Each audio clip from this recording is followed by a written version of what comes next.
Justin Jefferson expectations, roster building philosophies, and of course, takes on the athleticism of old presidents. It is Twitter Tuesday here on the Locked On Vikings podcast.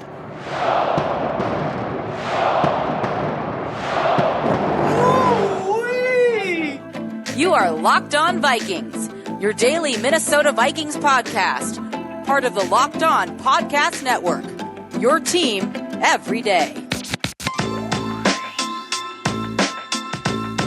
What's up, everybody? Welcome to another episode of the Locked On Vikings podcast, part of the Locked On Podcast Network, your team every day. Hope everybody had a great 4th of July. Thank you so much for making Locked On Vikings your first listen of the day, each and every day. If you were off work, you didn't do your commute or whatever, you missed yesterday's episode, I would love it if you checked it out. It was a heartfelt love letter to John Randall. And I also apologize if you hear some banging and booming in the background. I'm recording this on the night of 4th of July. Fireworks are everywhere.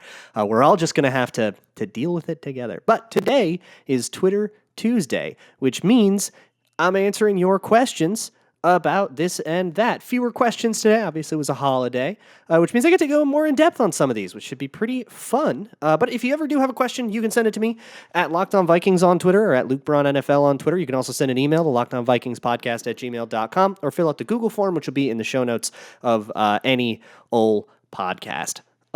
So, get them in. But let's start with some of the more serious ones, and then we'll go to some weird ones.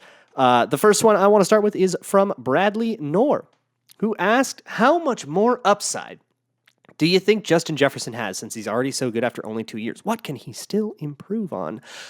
So part of Justin Jefferson's game is kind of the lack of weaknesses. This is part of his pre-draft evaluation too. It's like, there's kind of nothing that he's bad at. There's nothing to exploit.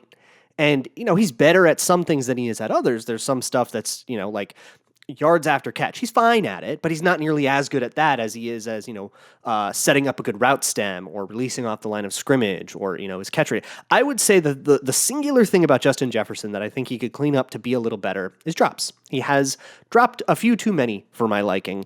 It's not a huge deal. It's not the end of the world or anything. He's still very much a good player. But if there was something to nitpick, I would probably say the dropsies. It's like you're really finding anything you can at the margins, right? He's a fantastic player. And so I would say, I don't know what more upside you need. He's amazing. He's an elite player. He's there. He's in the echelon of all the greats in the league right now. I don't think anybody would really argue with that. And then that's fine. And now it's just a matter of how long that sustains. And can he stay healthy and all that stuff? And how long do we get this asset for? But, after this next year, now he's getting paid. And so now you're paying for an asset like that, which, by the way, totally worth it. But that kind of becomes the next conversation we'll have about Justin Jefferson. Moving on, Ragnar's Ghost says, what does a successful 2022 season look like for the new regime? This is always that expectations question. Look. In their entire history, the Vikings have had one head coach come in and make the playoffs his first year, and that was Denny Green. And he took over a team that still had some pieces from the 80s left on it. Keith Millard was still there. I'm pretty sure. No, he wasn't. He was already traded away, I think. But they still had some of the pieces. They were a little older now from those 80s teams that were so good, and they were just a running back away, which is why they got Herschel Walker. Some of that made that roster feel like it was just a running back away was still on the team. And making the playoffs in 1992 was kind of a big reclamation moment for a Vikings franchise that was in dire straits. From 88 to 91 might be the darkest period in franchise history. You might say, oh, what about the Les Steckel year? That was probably some of the worst play. They had a 3-13 year, but that was, Bud Grant retired, then had to come out of retirement. It was kind of a disaster, but you never felt like the franchise's core and foundation as an organization was in trouble. Just kind of felt like, they're going through this weird chapter, and they'll pull out of it as soon as they figure out that Jerry Burns is the coach to hire. But kind of the end of Jerry Burns' era before Denny Green came in, they were completely without an identity. Ownership was super dramatic. That was Mike Lynn had taken over an ownership stake. Two other owners were taking each other to court. Max Winter sold his shares in 88, I think. And so There was this like 10-person oligarchy of owners all trying to make decisions, and there's all sorts of drama in politics. And it was like, are they going to sell the team? Like, what's going to happen? They didn't. I mean, like they were trying to limp through with like Wade Wilson and Rich Gannon, and like that clearly wasn't the quarterback thing. They didn't have as nearly as much like superstar power as they would get, later in the 90s. It was a dark period, and making the playoffs in 1992 was a huge moment. All of that said, I kind of just went on a tangent because I wanted to tell you about 92, but all of that said, making the playoffs this year, I don't expect them to. And I think if they don't, I won't be very disappointed because I don't really think that they will. I mean, they haven't made the playoffs in 2 years. The roster lost a lot of defensive pieces. The secondary is like made out of rookies and reclamation projects. And the offense that has not been like an elite, league burning juggernaut is just sort of running back, and maybe the different scheme will unlock things. I don't really buy it.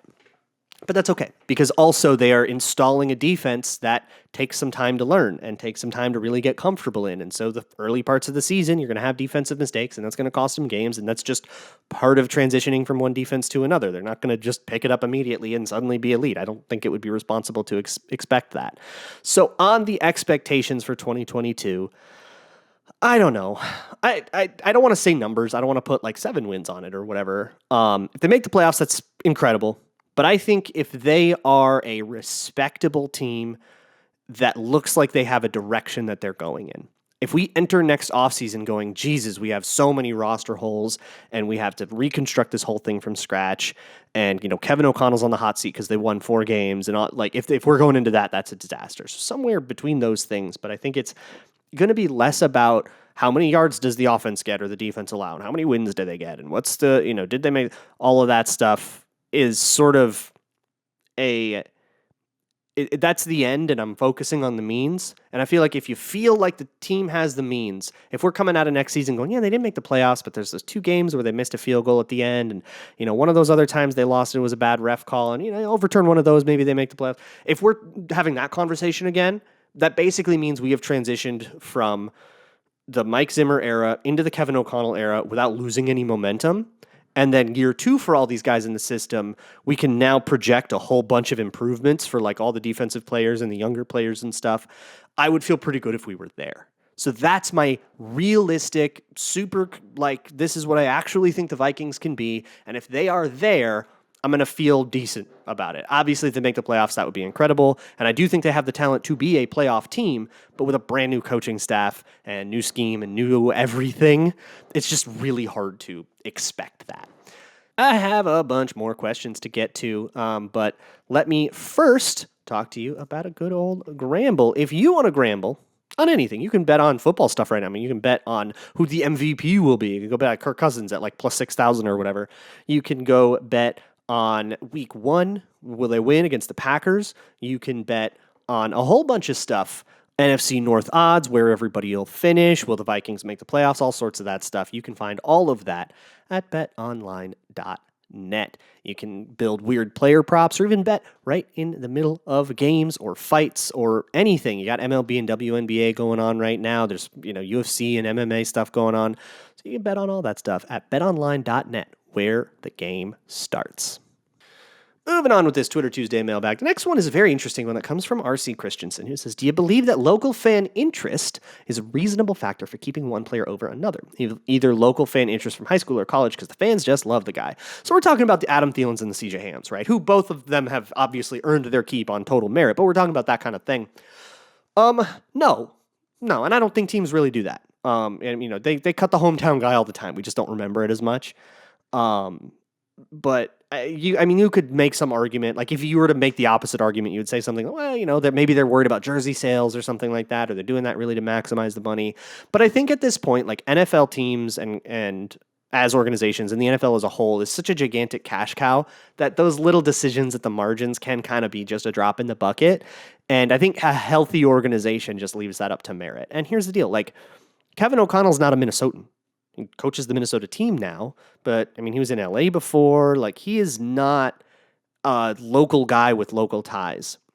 And I think as fans, we get a little bit too wrapped up in that. Like the big one that I took issue with a couple years ago was Antoine Winfield Jr. I liked Antoine Winfield Jr. I had a high second round grade on him. That's about where he went. And I think he's pretty much played that out. But people were so mad that we didn't take him and we took Gladney instead, especially because Gladney didn't work out and Antoine Winfield did after his rookie year. And then obviously now this offseason he passed away and it all got a little sadder. We kind of stopped talking about it. But like with Winfield, I need people to tell, okay, what about him was so good that you thought, like, tell me what your evaluation of him was. And honestly, if you really get down to it with these people, with a lot of people, it's they're Minnesotans and they wanted to go for. And you just got to, it's a check, you know? And if you were, like, I liked Winfield a lot, had a high second on him. It was awesome.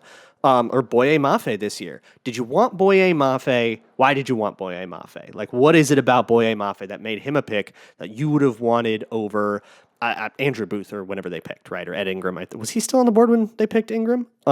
Anyways, but like if you wanted Boye Mafe instead, great. Tell me why.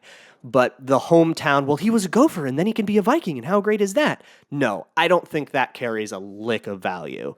And if any teams are doing stuff for that, that's a mistake. In the olden days, it's a little different. You go over like Jesse Tuggle for the Falcons or Carl Eller for the Vikings and a lot of guys that come from the Minnesota area because it was like genuinely a consideration of, well, do we want to buy this guy the plane ticket or do we just give the dude in Detroit Lakes a tryout? And when it comes to like the super, we're talking rookie tryouts, you don't want to buy 200 plane tickets, so get guys that are local and maybe one of those local guys makes the team. That's a little different. But, that's either at the margins or going back 25 years in history when the finances of NFL teams were a lot different. Now, you bring in the best players you can and you fly them in from wherever the hell you can and you just like pay for the friggin' plane ticket. You're an NFL team. But yeah, that's kind of where I'm at on that. Brandon Fisher asks another one. I really like this one. If you were a GM, what is your team building philosophy? It's a very general question, but we got the time today because it's a holiday mailbag. So if I were a GM, my philosophy would be pretty analytically driven for sure, but it would just be like data would inform philosophy. And data is a whole bunch of different things. I like the way Kwesi talks about it a whole bunch. And I've liked a lot more of his moves than I've disliked. It's unfortunately the moves that I've disliked have been like the biggest ones, but like in totality, I've liked what Kwesi has done so far. I think more than I've disliked it. And I think a big reason is because the way he talks about data, it's like we take in data, but everything is data. A coaching report is data.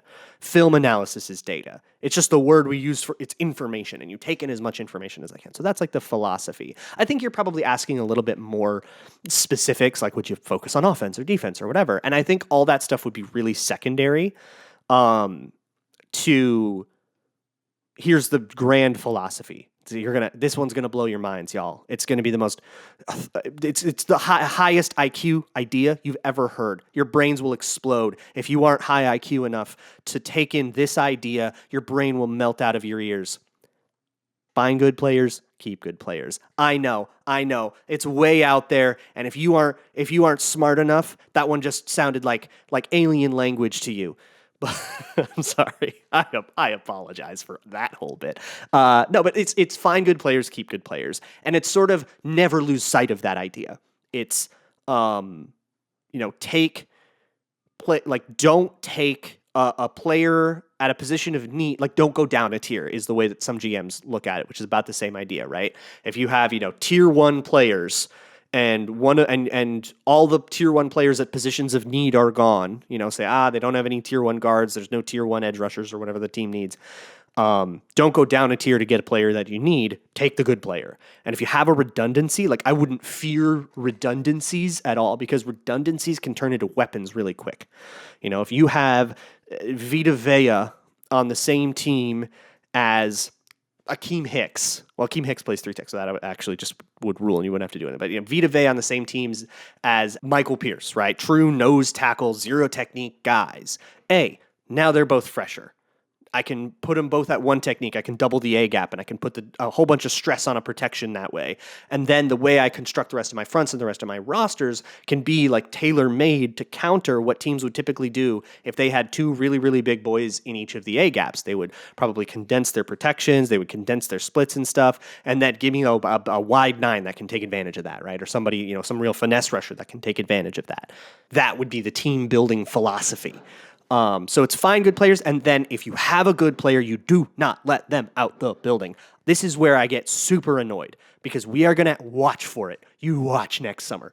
We're going to have to pay Justin Jefferson. He's going to cost like $25 million a year or something, and it's going to be really expensive, and I am going to preach that it is worth it. There is no price. Like, until you get beyond the pale video game numbers, until you start to pitch things that aren't realistic, I'm going to be like, sign that dude to whatever he wants. Back it up. And you keep that dude in the building. Daniil Hunter should retire a Viking. Harrison Smith is going to retire a Viking. And that's good. I love that. Your best players should retire a Viking.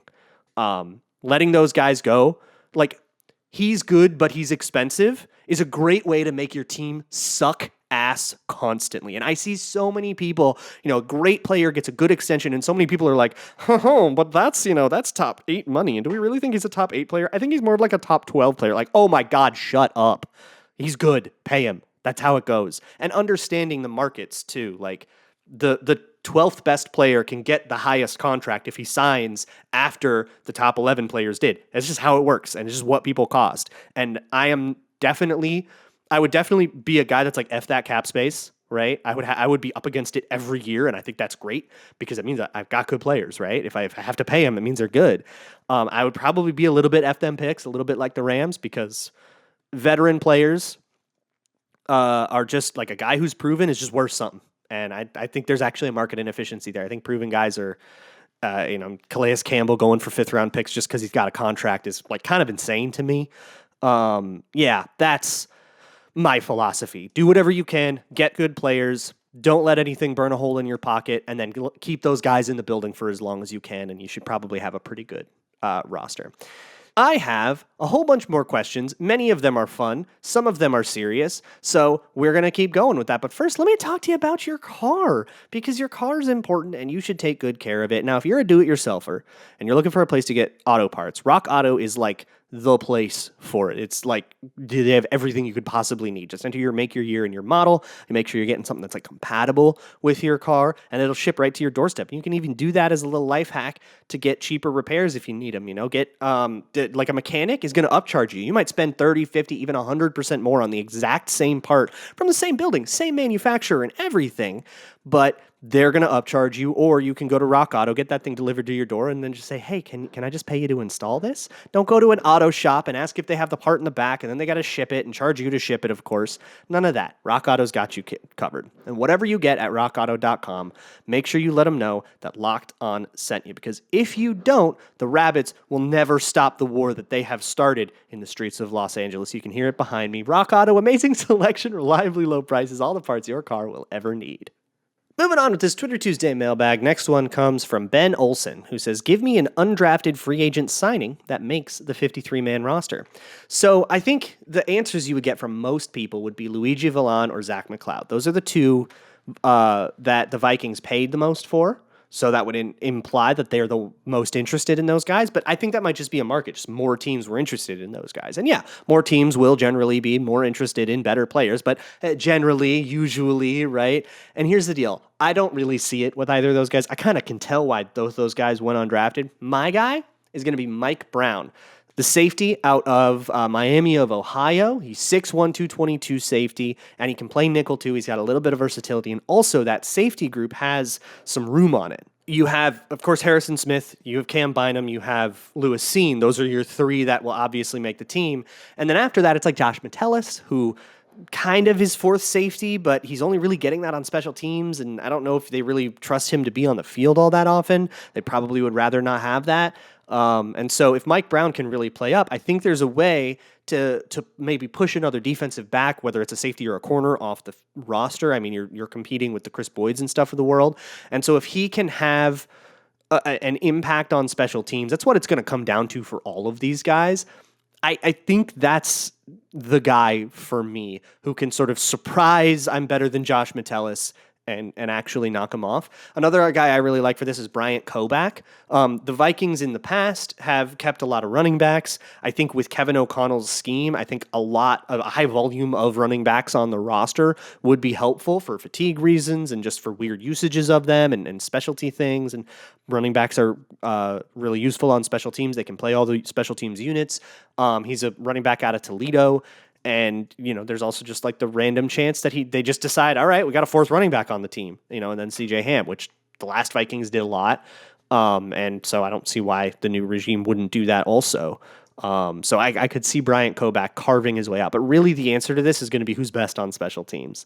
And it could be the punter, but I don't really see it. The punter had the Shanksies in college once. And so, he's going to probably have to be like picture perfect to do it. So I don't know about that. Next one comes from Kenneth John Bailey. Says, if you were stranded on a desert island, which current Minnesota Vikings player would you want to be stranded with?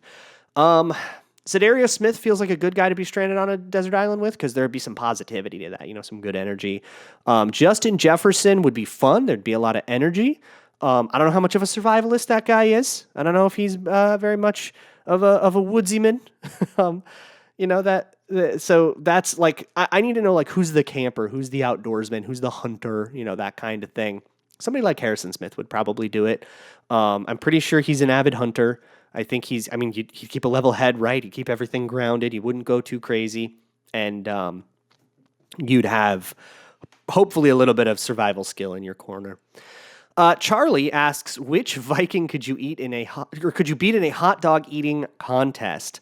Probably none of them. I mean, who's the smallest? Like Greg Joseph, maybe? I don't know, like the kicker, but I don't think I could beat anybody in a hot dog eating contest. If I had like a third hot dog, I'm starting to feel like I'm getting the sweats. Like that's. I would have to like train for it. Maybe if I trained for it, I could get something a little bit better. But man, you asked me this question 8 years ago, and I'd be like, I've got the metabolism of a 22-year-old. Ho ho ho! Maybe I can do it. But right now, nah, I'm getting smoked by all 90 of them. Alec Thomas Fan Club says, who would win a Super Bowl first, George Washington or Theodore Roosevelt? So I imagine you mean as a coach, probably, because they were both like war generals before being presidents. Probably Teddy Roosevelt. He seems like he's the rougher around the edges type that would make a better coach, and George Washington not quite so much. I think, George Washington's teams might be a little softer than Teddy's. So I guess I'll go with Theodore Roosevelt. As a player, I'm absolutely going with Theodore Roosevelt. Like that dude was a fighter. I'll go with Teddy Roosevelt, but I don't feel that convicted. And if somebody has a better reason for it, I'd be open to hearing it. Forrester asks, best anti-war song that has been appropriated as a 4th of July celebration, haha, go America song. True, that does happen. The one that immediately comes to mind is Fortunate Son by Clarence Clearwater Revival. That is a scathing anti-war, very anti-America song. Like, that is but it says red, white, and blue and Hail to the Chief in the first verse. And it's on everyone's 4th of July playlist, which, you know what? Maybe they're all making a statement. We'll take it. But I'll go with that one. That's the first one that came to mind. It feels like a good answer. It's also a very good song. I like Clarence Clearwater Revival. Squeaks asks, how American are you on a scale of daily beers, shotgun, per fingers lost to firework explosions? Can you tell that I did this mailbag and everybody asked their questions while they were at their 4th of July parties? How American am I? I am a born and bred American. I was born here. I only ever left the country a couple times as a kid on like vacations, but to like a hotel in Jamaica kind of place. And then I went to Rome and Greece a couple years ago. Probably got COVID there. We're not sure. It was like right before everything shut down, and we got really sick, and we're not 100% sure if it was COVID, but we're like pretty sure it was. Anyways, that's the only times I've ever been out of America. So I'm that American. I have never shotgunned a beer. I've imbibed plenty, never shotgunned one. I don't even know how. But I do have a fireworks story that I can tell you. I think I was 11 years old. We have a family cabin in Wisconsin. That was like kind of the lodge you go up to. That a lot of people in Minnesota have that. And we go up and we buy a bunch of fireworks and we'd set them off. That was our 4th of July tradition when I was a kid. And we had one, it was called the Ladybug. And the Ladybug was not a good idea. Don't get the ladybug, because the ladybug it looked like a little ladybug. It was like a little dome, kind of. And it would go spinning up, and it would like hover in the air a little bit and kind of do a light show, like spinning, and you ooh ah, and then it would fire off and explode. The thing is, we were setting them off on like a beach.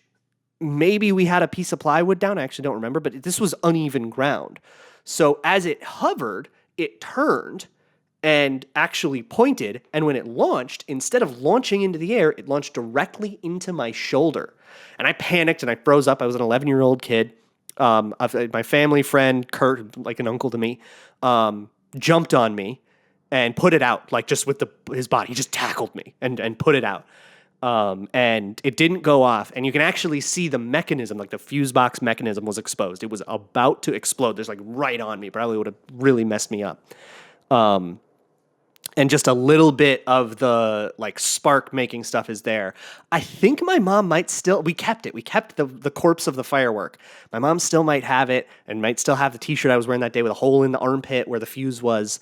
But that was my very American firework story. If you have a story about almost getting killed by a firework, you are a bona fide American. They put it in the citizenship test now.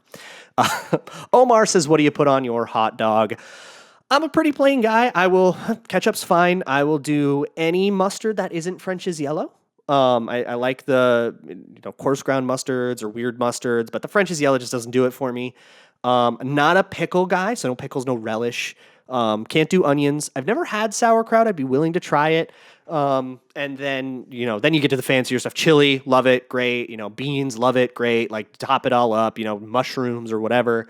There's a place in LA called Pink's. That's kind of a LA institution place that you can put like a whole bunch of stuff on your hot dog. Probably 80% of the menu I'm good with, but yeah, no pickle, no onion, no French's yellow. I'm open to just about anything else that would go on a hot dog. That is the mailbag. Bit of a weird one, but I will see you all tomorrow. If you're watching on YouTube, YouTube's going to go away for a little bit. I'm going to be out of town, so I'll be recording from the road, and I won't have video capability, but the show will still be up. So just go listen on Spotify or iTunes or whatever. We'll still do that, and I will be back on the 12th. I think it'll be the first day or the 13th. One of those will be the first day that I'm back on YouTube. So come check that out, and we'll be pretty close to camp. I'll see y'all tomorrow, or you'll hear me tomorrow, and as always, Skol.